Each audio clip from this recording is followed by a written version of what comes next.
When my heart is pained too deeply for mirth or song, as the burdens press and the cares distress, and the way grows weary and long. Does Jesus care when my way is dark, with a nameless dread and fear as the daylight fades into deep night shades? Does He care enough to be near? Does Jesus care when I've said goodbye to the dearest on earth to me, and my sad heart aches till it nearly breaks? Is it aught to Him does He see?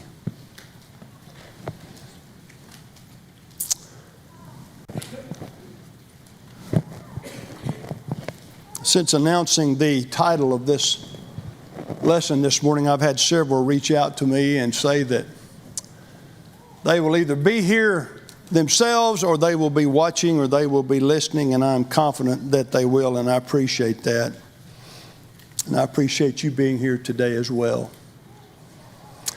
I hope that when service is over that you will be able to join all of us at the St. Florian Pavilion. We have gotten that pavilion this afternoon from 11:30 to 1:30 in hopes that all of us can grab some lunch and then go out there and be together during that 2-hour period and get to know each other better. And I would encourage you to do that. I think that would be a wonderful opportunity for you to get to know others. And so if you're visiting with us this morning, please take advantage of that. If you're a college student who has not been with us long, take advantage of that. If you're one of our members, take advantage of that. But I hope to see all of you there after services this morning.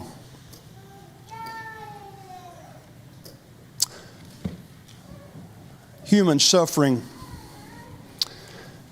is one of the topics, if not the topic, that everybody wants to know about. I want to give it a go this morning myself. I want to talk to you about it.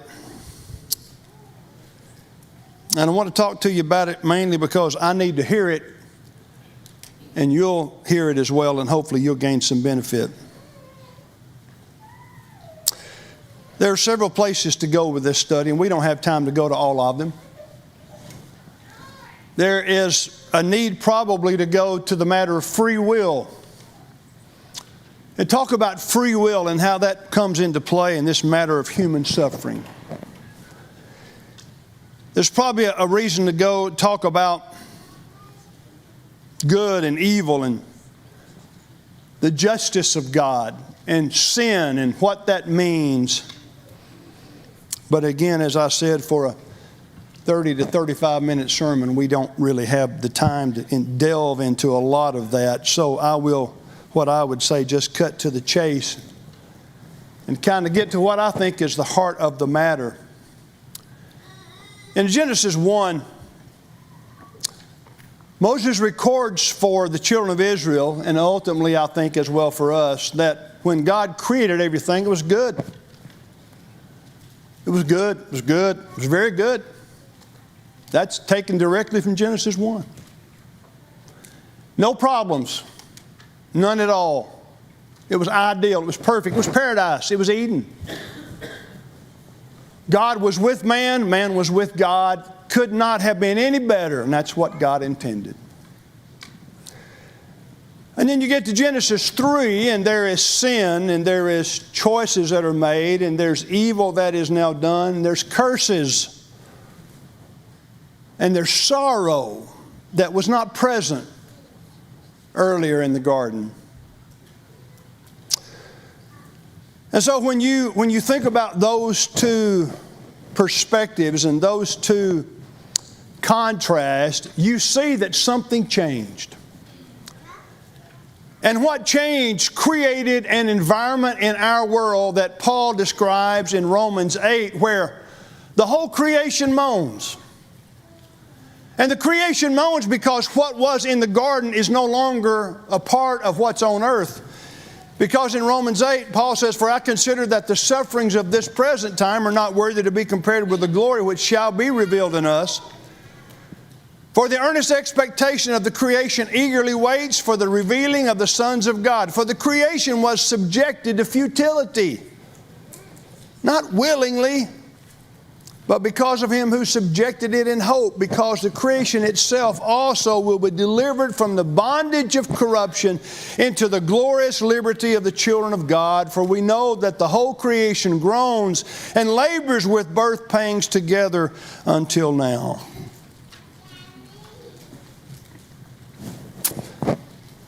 So here's our problem, you see. It's not just how I feel about it personally. It's how the whole creation feels about it. It's just a problem. And it makes the earth metaphorically groan because it sees the futility that sin has created on earth for all mankind. And it's happened because mankind has made the choices he has made. And so all throughout history, the question comes back, why God? Why all this? Why create an environment where there is problems and tragedy and evil and suffering and pain?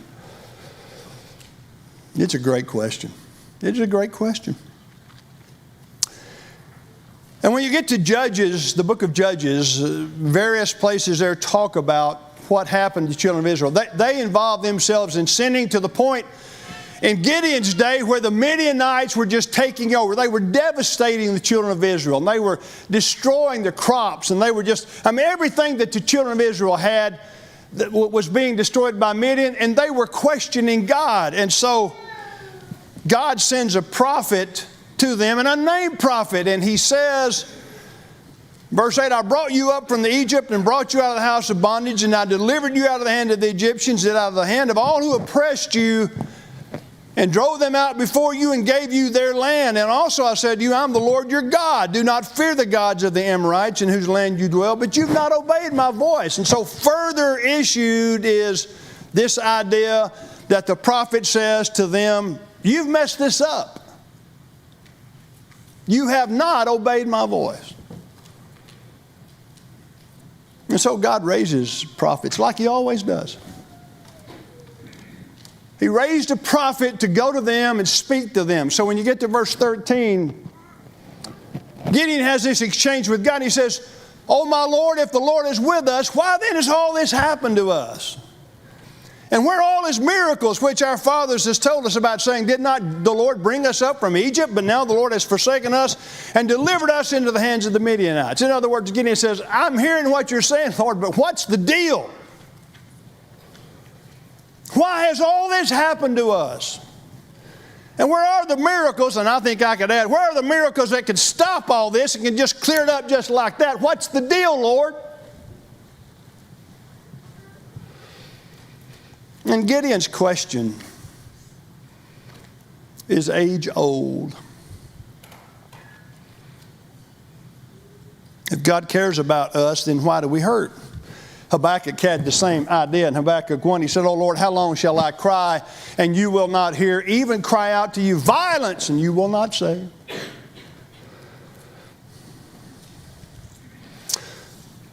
And I'm saying things this morning that all of us know. Pain and suffering and evil are not new. But we get sick of it, don't we? We just get tired of it. If we think about it long enough, we get depressed about it. We get dysfunctional about it. We get to the point where we can't deal with it, so we just stop living because it is painful. And it may very well be, and I think I can say it is. I think it is the greatest threat to a Christian worldview that exists. What about evil? You talk to somebody who doesn't believe in God and certainly doesn't have faith, and one of their first questions, if not always their first question, well, can you explain why there's so many problems in the world? To which we say, no, I really can't. Other than man's created them because of what he's done. But there are several reasons why I think this is the greatest challenge. Number one, they all strike at the heart of a good and holy God. We talk about how God is loving and how God is good and how God is holy. And evil and pain and suffering all strike at the very heart of that statement. And it's hard for that statement to work together. And so, people are affected by that. Christians are affected by it. Second, part of the problem is that problems are universal. No one's immune. There's not a person in this audience this morning who hasn't dealt with some sort of pain, suffering, or evil. Not one of us. And it may even be that some have dealt with it more than others. And if you're young enough, you may say, I haven't dealt with it. Well, here you go. You will. And it won't be long before you will. You probably have, and you just don't know it yet because you're too young to even realize, and you've had others who are able to deflect it from you. But you've dealt with it. And we all need help to cope with the issues we face. That's part of why this lesson, it seems to me, at least for me, is important. I need help coping with it. And may I say this to you? This is just me. I don't think it gets easier. I don't think it gets any easier to deal with. Because it's so hurtful. And because it's so against what God wanted originally. But it's here and we've got to deal with it. And the reality of the world is that there are some really bad things that go on. Some really bad things. And I think we can classify them in really two categories. There's moral evil. There's what people do to one another. In 2001, in September of 2001, as most all of us who are in this audience who are old enough, as we watched that second plane crash into that Twin Tower, we kept saying to ourselves, are you kidding? Who in the world would do such a thing? And I still ask myself the question, I say, who in their right mind? Well, that's the answer. They're not in their right mind.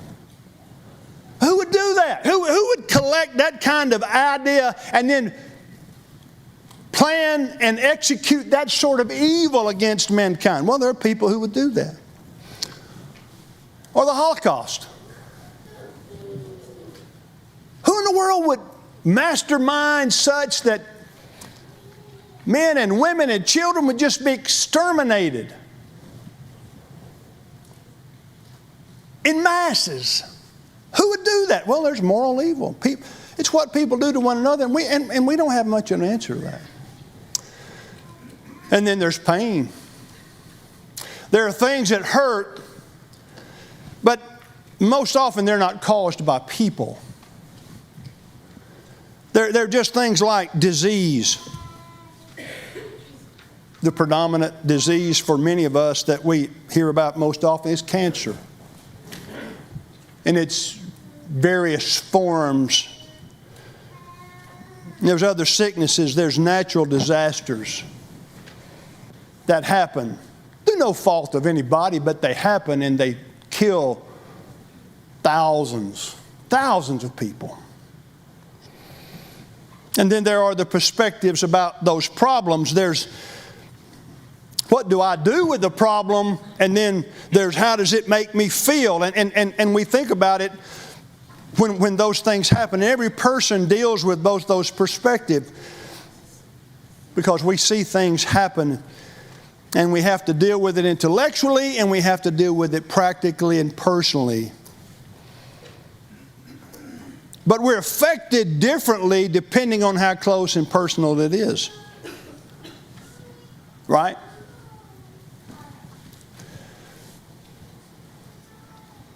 When a hurricane hits somewhere in another continent, we hear about it, it makes us groan, we hate to hear it, but very quickly it passes because it's not close to us. We may think about it, but we don't actually deal with it.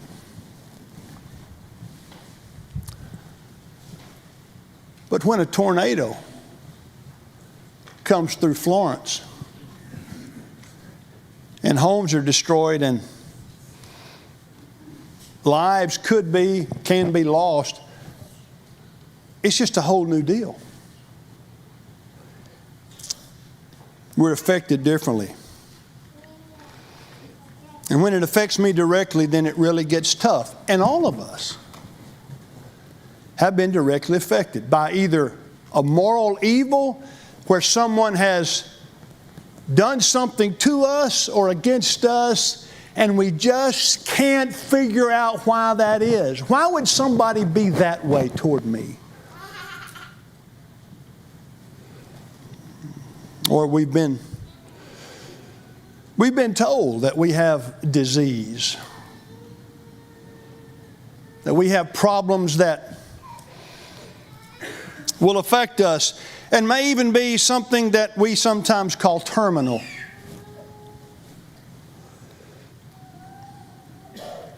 And it's hard to deal with. Evil, pain, and suffering are hard to deal with. I have that multiple times in my notes just because I want to keep saying that, because we know that. It's hard to deal with. And that's part of why some people simply become atheists or agnostics, because they don't see an answer. And may I tell you that I think I understand why some people do. Because an answer is hard to come by. The atheist answer is, for the most part, that's just the way the world is. Richard Dawkins, who is in his 80s now, but he's one of the world's most recognized atheists, has said, there's no good, no evil, no justice. DNA is just there and we dance to its music. Can you imagine living life and your answer is DNA is just there and we dance to its music? That's his answer. But the problem with the position is multiple. One of the problems is that position does not answer the question of good and evil, of pain and suffering. It provides no answers. It just says it's there, but I don't know why.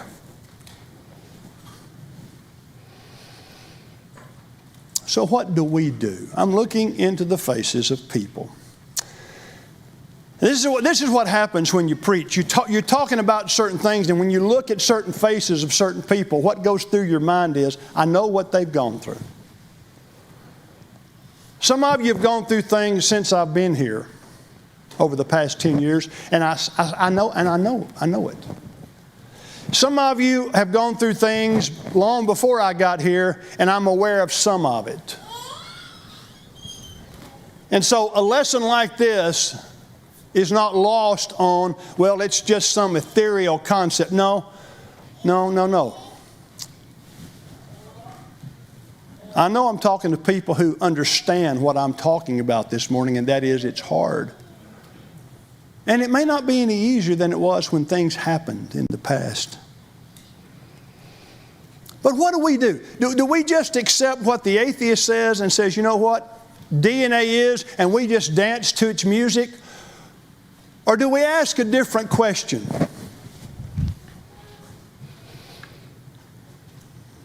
We have all asked the question, if God is loving and if He is all powerful, why in the world, or why outside of the world, why is there all this evil? We've all asked that question. And I'm going to tell you, when I've asked the question, and it's been multiple times, I still reach a conclusion, I don't know. I don't know. I think I understand why the consequences have come. I think we've dealt with that from Genesis 1 and Genesis 3. But I still don't have a really good answer as to why that would be the case, other than the question of free will and justice and the things that we're not going to take the time this morning to talk about. But have any of you ever come to a satisfactory conclusion after you've asked the question of why does evil happen? And I would suggest that it's doubtful that you have. You may have in some way rectified it in your mind so that you can press on and get through it and keep working. And that's good, and I'm all for that, and I do the same thing. But we've not probably come out with a completely satisfactory answer, because what we have when we finish It's what some have called beauty and bombs. All this is wonderful. And then you got this side that's terrible.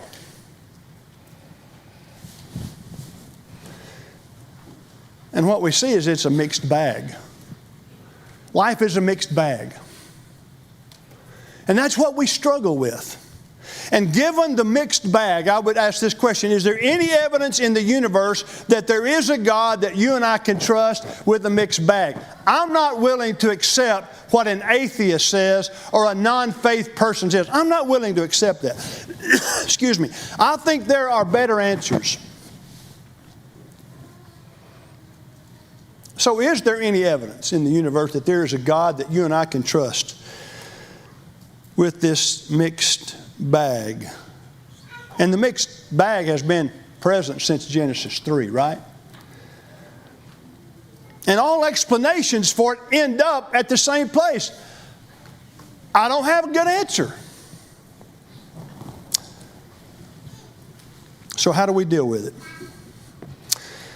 How do we deal with it? Here's what I would suggest we do this morning. I would suggest that we look at the cross, because at the heart of Christianity is a cross. Think about that. At the heart of Christianity is a cross. And the cross is not pleasant. Did you listen to what we read this morning? Did you listen to the suffering and the pain that was inflicted upon God Himself when He Himself was scourged and when He was hung on a cross? And the claim is that God was on the cross. That is a colossal claim. It's not just another man dying on a cross. It was that God was hanging on a cross. What in the world is God doing on a cross? There may be multiple answers to that question, and there probably is multiple answers to that question. But I'm going to suggest God on a cross is the answer to our question. God on a cross was not distancing Himself from suffering. He was becoming part of it. He wasn't saying, I don't care. He was saying, I desperately care, and I want to show you how much I care. The cross is a window to the question of pain and suffering, and the window opens even more. Because if the window closed at the cross, we'd have no answer. It would be more of the same, more of the evil, more of the pain, more of the suffering. If the cross was it, that would be terrible. But it's not, because there is a resurrection. There is a stone that has been removed, because death is not the end. God did die. But God rose again to provide an answer for us. And in my judgment, folks, there is no other answer. I can't find an answer on this earth in any sort of philosophy that this earth would espouse. I come up with no answer for the question of what is the problem with human suffering? Why do we have it? I can't come up with any answer from a human standpoint. So I ask a different question. Is there a God who can understand our suffering and who's willing to draw near to us? And my answer is yes. And He does that in this cross.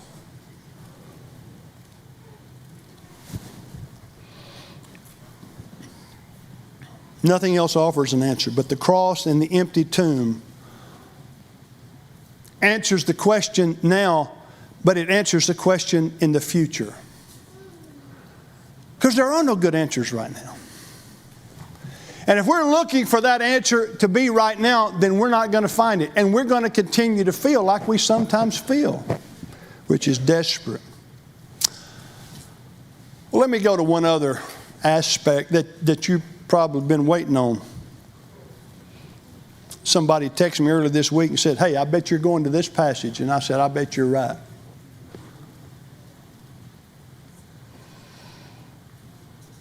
If any biblical circumstance could have clearly offered an answer to suffering, it would have been Job.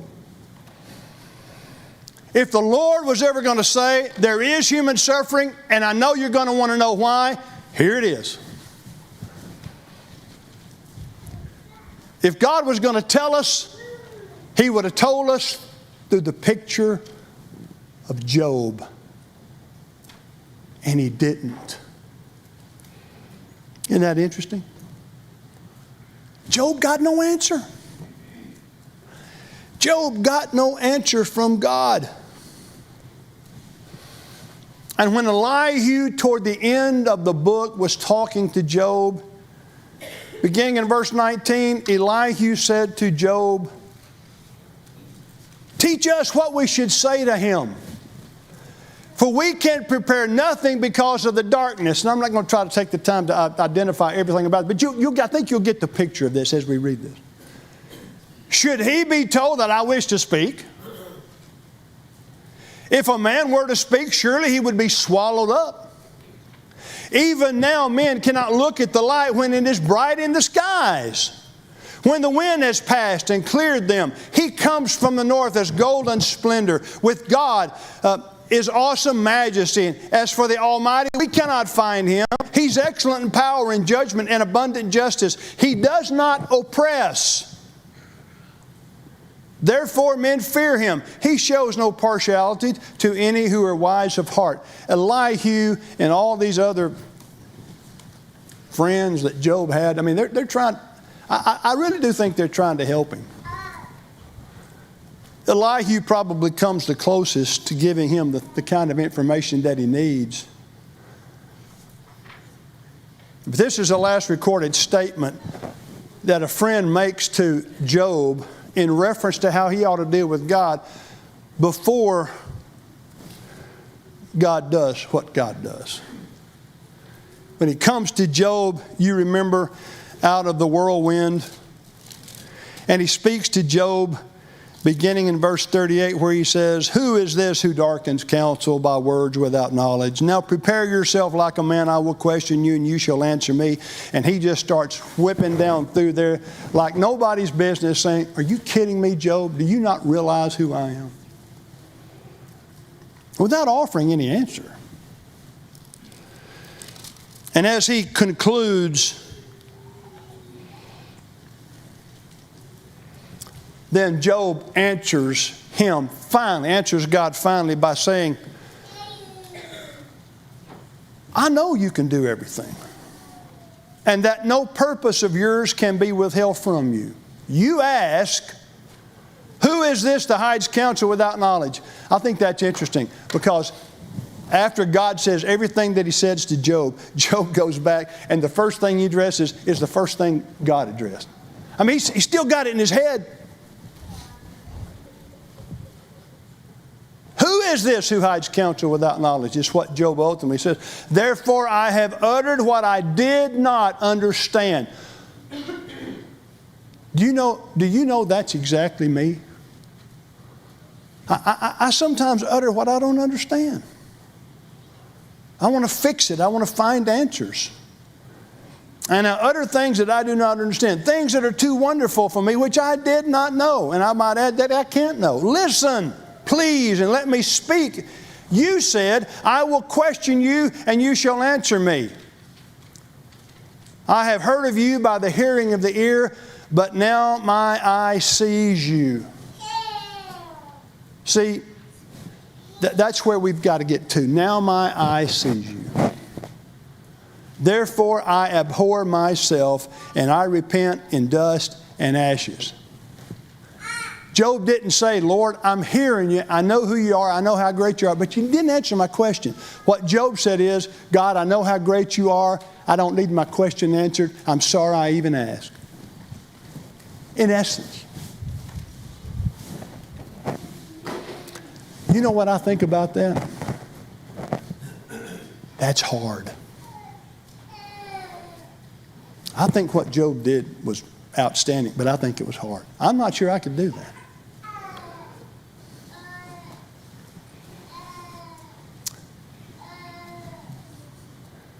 I'm not sure, well, let me rephrase that. If God had given Job the answer that I'm suggesting God gives us today, I don't think Job would have understood it. Would Job have understood a cross and a tomb and an empty tomb? He never would have even understood that. But he didn't need to hear that, because he said, now my eye sees you. I know who you are. I don't need those questions answered. And I'm going to suggest to us this morning that the answer to the question of human suffering is a cross with God on it and an empty tomb with God in it and now out of it. And because of that, my friend, that's us. But it's going to take a strong faith to get there. It's going to take a real strong faith to get there. And a lot of you that I know this morning have just that. I watch you. I watch you. And you're not only pressing on, but you're helping me identify the kind of faith that I need to have when it happens to me. Because it will happen.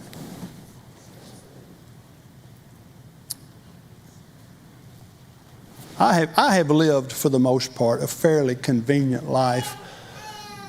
I'm not sure exactly what I'm trying to say when I say that, but I think you understand. I have not dealt with great tragedy to this point in my life. I haven't. I've not dealt with much natural, even just natural occurrence, like many of you have dealt with. So I'm watching you. I'm taking a picture of you. I'm taking a picture of your faith. I'm taking a picture of who you are. So that when, not if, but when the time comes where I need to engage that I look at you. Because I think you look at the Lord. I don't know if my answer this morning, my what I think is a biblical answer, I don't know if that satisfies you or not, but I will promise you that's about the best I can do. We can get into it more. We can talk about, as I said, some things that affect it. But I think when we do, we reach the same conclusion. I don't know. But we put our faith in God. And that's what I hope that every single one of us will do. I think about, I'm probably belaboring the point, but I do think about a lot of people that I've known in my lifetime that have talked to me about these very things. Some of whom are watching this live stream. And my guess is that after we finish today or tomorrow, that they'll be in touch with me and they'll want to talk about it, and that'll be fine. Some of you may want to too, and that'll be fine.